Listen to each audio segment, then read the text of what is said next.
virtue should lead to better results in life than non-virtue. That to me is one, as a believing Jew, that is one of the central points of the book of Deuteronomy, right? You're supposed to choose life so you and your children shall live. Doesn't mean that you have to agree with everything in Deuteronomy or Leviticus. Bill, but that's I'm not going to make Bill you. does. I know, but like,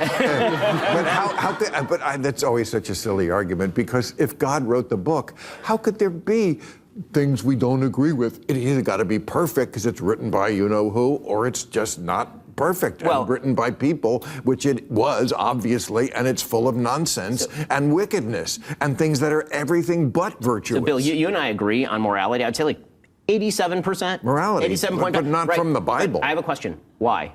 Because it's for slavery. Because it's okay with slavery. Why do you and I agree on morality like 87.5%? I'm a religious Jew. You're an atheist. Why do we agree on those things? I'll tell you. I mean, I can give you my answer. Yeah, please. Because we probably grew up a few miles from each other in a Western society that has several thousand years of biblical history behind it. And so you can think that you hit that triple and you formed your own morality, but the reality is you were born morally on third base. No, okay.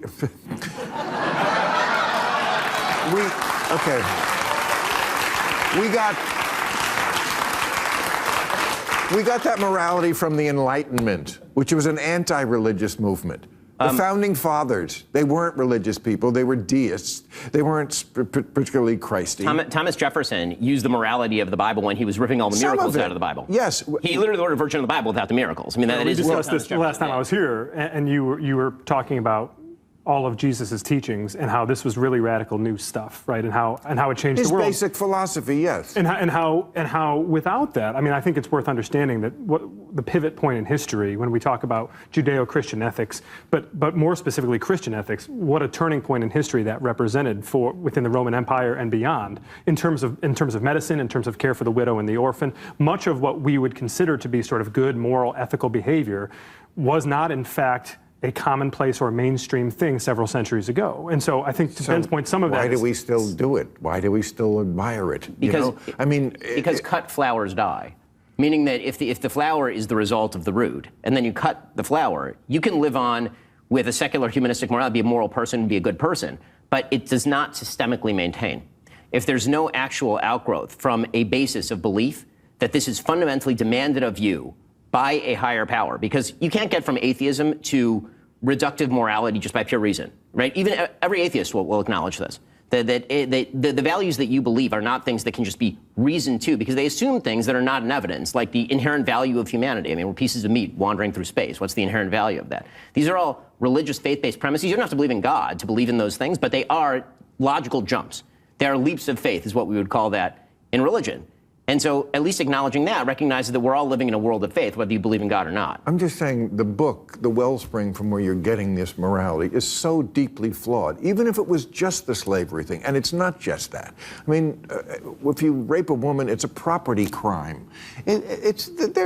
We're talking about Bronze Age people who had a whole different way of looking at things, which was not as advanced as we are. And it's like, well, you know, we have these things. It's like saying, well, jump in the pool. There's only one turd in there. Well,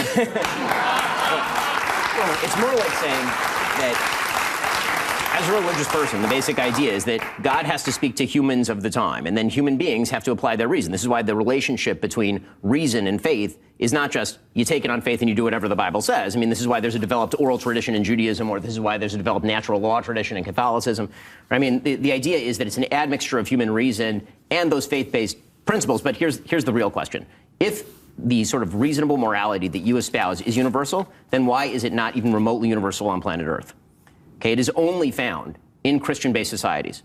You will not find it unless it was grafted on later by, you know, us conquering someplace. Christian-based?